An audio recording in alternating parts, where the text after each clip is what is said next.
প্রথমে বলতে চাই মহান আল্লাহ তাআলা আমাদেরকে সৃষ্টি করেছেন। এরপরে বাবা মা আমাদেরকে পৃথিবীর আলো দেখিয়েছেন। ওনারা জন্ম দিয়েছেন বলেই কিন্তু আমরা আজ এই সুন্দর পৃথিবীটা সুন্দর মতো উপভোগ করতে পারছি। তো আসলে জানি না কেন যে আনন্দের মুহূর্তটা খুবই দ্রুত চলে যায়।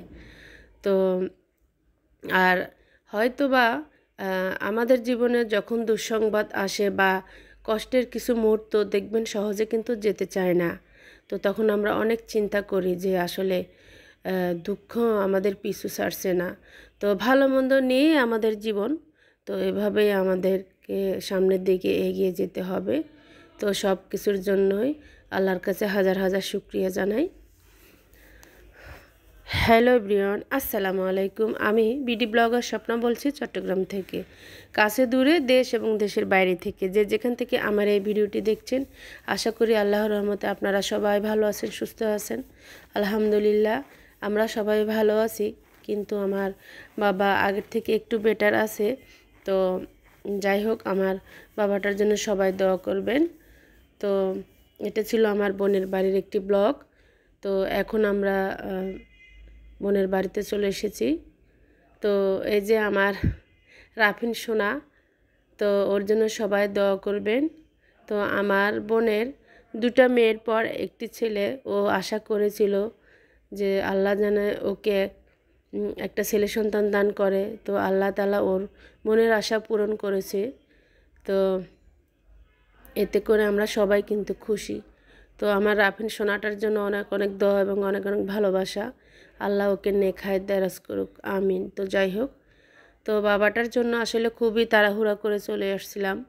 তো তেমন কিছু নেইনি। তো আমার বরকে বলেছিলাম যে আসার সময় কিছু ওর জন্য, যেহেতু এখন শীত, তো একটু কাপড় চোপড় নিয়ে আসিয়েন। তো যাই হোক, ও পছন্দ মতো এনেছে মাশাল্লাহ।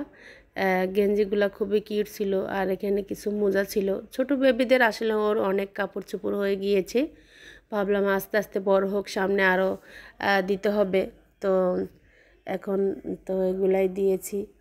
তো যাই হোক, আমার রাফিন সোনাটার জন্য আপনারা সবাই দোয়া করবেন। তো ওকে আমি পরিয়ে দিয়ে তো কিছু ছবি আমি নিয়েছি, আর আপনাদের মাঝে আমি ওর কিছু সুন্দর মুহূর্ত তুলে ধরার চেষ্টা করলাম। জানি না আপনাদের কাছে কেমন লাগবে। আসলে বোনের বাড়িতে এসেছি, আমার বোনের বাসাটা যেমন আছে তেমনই আমি আপনাদের মাঝে তুলে ধরার চেষ্টা করেছি। তো যাই হোক, এখানে আমি গুছিয়ে কোনো কিছুই কিন্তু দেখাচ্ছি না। তো প্লিজ আপনারা কিন্তু বাজে কোনো কমেন্ট করবেন না বা মনে কিছু নেবেন না। তো যাই হোক, যেহেতু আমি ব্লগের মাধ্যমে আমি যেটা রিয়েলটা সেটাই আমি দেখানোর চেষ্টা করি। তবে সবসময় যে গুছিয়ে দেখাবো সেটা না, মাঝে মধ্যে একটু আমরা কিভাবে জীবনযাপন করি সেটাও দেখানোর চেষ্টা করি। তো আমরা সব সময় যে অর্গানাইজ করে থাকি সেটা না। তো আসলে আমার ব্লগের মাধ্যমে আমি এটাই বোঝাতে চাচ্ছি যে আমি যে সবসময় পরিপাটি থাকবো তা না।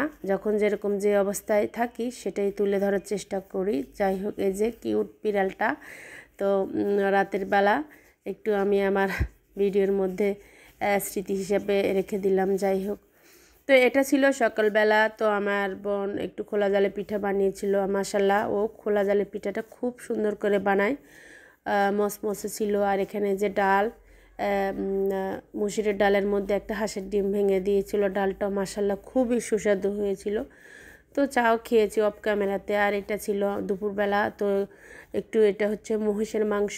তো আমার বোনেরা কিন্তু মহিষ কোরবান করে, ওরা গরুর মাংস তেমন লাইক করে না। যাই হোক, তো প্রথমে মহিষের মাংসটাকে ভালোভাবে যে কষিয়ে নেওয়া হয়েছে, সমস্ত রকম মশলা। আর মহিষের মাংসের মধ্যে কিন্তু মশলাপাতি বেশি দিতে হয়।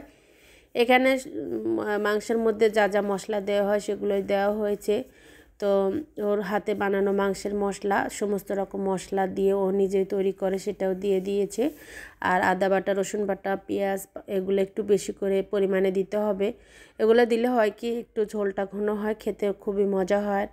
আর এখানে পোলাও করা হবে। পোলাওর জন্য যেখানে কিছু পেঁয়াজ, তারপর দারচিনি, এলাচি, তেজপাতা, তো একটু লবণ দিয়েছে। তো দিয়ে ভালোভাবে এগুলোকে একটু মানে বাদামি কালার করে নিতে হবে। তারপরে কিন্তু চাউলগুলা সুন্দর করে ধুয়ে নেওয়া হয়েছে, এখানে পানি নেই চাউলের মধ্যে। তো এই যে চাউলগুলা ভালোভাবে ভেজে নিতে হবে, যাতে একটা চাউলও মানে নরম থাকে না। চাউলটা যত ভালোভাবে ভেজে নেওয়া হবে পোলাওটা তত সুন্দর ঝরঝরে হবে।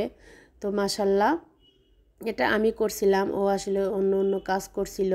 তো পরিমাণ মতো আমি গরম পানি এখানে অ্যাড করে দিয়েছিলাম, সেটা আর আপনাদের সঙ্গে শেয়ার করলাম না। তো এই যে দেখেন একটু আমি মৃদু আছে চুলায় বসিয়ে রেখে দিয়েছিলাম। মাশাল্লাহ পোলাওটা খুবই পারফেক্ট সুন্দর মতো হয়ে গিয়েছিল। আর যেহেতু তাড়াহুড়া ছিল বেরেস্তাটা দেওয়া হয়নি, যেহেতু পেঁয়াজের পরিমাণটা বেশি দেওয়া গিয়েছে তাই আর দেওয়া হয়নি। যাই হোক ভিডিওর পর্যায়ে চলে এসেছি, তো এসে লাইক কমেন্ট শেয়ার করে দিবেন, আর ভালো লাগলে সাবস্ক্রাইব করে দিবেন, আর আপনার মূল্যবান মতামত কমেন্টের মাধ্যমে জানাতে পারেন। তো যাই হোক এখন আমরা দুপুরবেলা খেয়ে নিব। মাশাআল্লাহ প্রত্যেকটা রান্না খুবই সুস্বাদু হয়েছিল। তো এখানে শাক ভাজি ছিল, ডাল, কচু শাক, তারপর যে মোষের মাংস, মাছ ভাজি, মাছ রান্না, সবজি, তো এগুলাই সালাদ। তো যাই হোক খাবারগুলো খুব ভীষণ মজা হয়েছিল। তো কচু আর শাকটা সাদা ভাত দিয়ে খাওয়ার জন্য তো খুবই সুস্বাদু হয়েছিল, মানে পুরোটা আমার আম্মার হাতে রান্নার মতো। তো এখানে সব ভাই বোনেরা একত্রে একটু খাচ্ছিল, তো ভাবলাম আমি আমার ক্যামেরার মধ্যে একটু বন্দি করে রাখি স্মৃতি হিসাবে। তো জানি না আপনাদের আজকের ব্লগটি কেমন লেগেছে, যদি ভালো লাগে তাহলে লাইক কমেন্ট এবং শেয়ার করে দিন, আর যদি বেশি ভালো লাগে তাহলে প্লিজ চ্যানেলটি সাবস্ক্রাইব করে আমার সঙ্গে থেকে যাবেন। অলরেডি যারা যারা এই কাজটি করে দিয়েছেন তাদেরকে জানাই অসংখ্য ধন্যবাদ, অনেক অনেক ভালোবাসা এবং অন্তর থেকে অনেক অনেক দোয়া সবার জন্য রইল, অনেক অনেক দোয়া এবং ভালোবাসা। সবার সুস্বাস্থ্য কামনা করে আমি কিন্তু ভিডিওর একেবারে শেষ পর্যায়ে চলে এসেছি। তো আমার জন্য সবাই দোয়া করবেন যাতে আমি নতুন নতুন ভিডিও আপনাদের মাঝে উপস্থাপন করতে পারি, আর আমিও সবার থেকে সবাইকে মন থেকে দোয়া করব। আর এই যে এটা ছিল বিকেলবেলা সেমাই করেছিল আমার বোনটা, খুবই সুস্বাদু হয়েছিল। ওর হাতের রান্না মাশাল্লাহ মানে এখন খুবই মজা হয়। তো আমার বোনের জন্য অনেক অনেক দোয়া রইল, সাথে তার ছেলে মেয়ে ওর পরিবারের জন্য অন্তর থেকে অনেক অনেক দোয়া। আমার সোনা বোনটা তুমি যদি এই ভিডিওটা দেখে থাকো তাহলে কি বলবো, তো আমি আমার মনের কথাটা তোমার সাথে শেয়ার করলাম। ভালো থাইকো, সুস্থ থাইকো। যাই হোক এটা ছিল বিদায়বেলা, তো আমি শেষ একটু ভিডিও করে নিয়েছিলাম। তো বিদায়ের মুহূর্ত আপনারা বুঝতে পারছেন অনেক কষ্টের। আমার বোনের মন খারাপ, আমার মন খারাপ ছিল যেহেতু আমার আব্বুটাও অসুস্থ ছিল। তো যাই হোক আল্লাহর কাছে দোয়া করি যাতে আমার আব্বুটা তাড়াতাড়ি ভালো হয়ে যায়, ওনাকে নেক হায়াত দারাজ করুক, আমিন। যাই হোক এই যে এখন আমরা চলে যাব, গাড়িতে উঠে যাব। সবাই ভালো থাকবেন, সুস্থ থাকবেন, আল্লাহ হাফিজ, আসসালামু আলাইকুম, টেক কেয়ার, বাই বাই।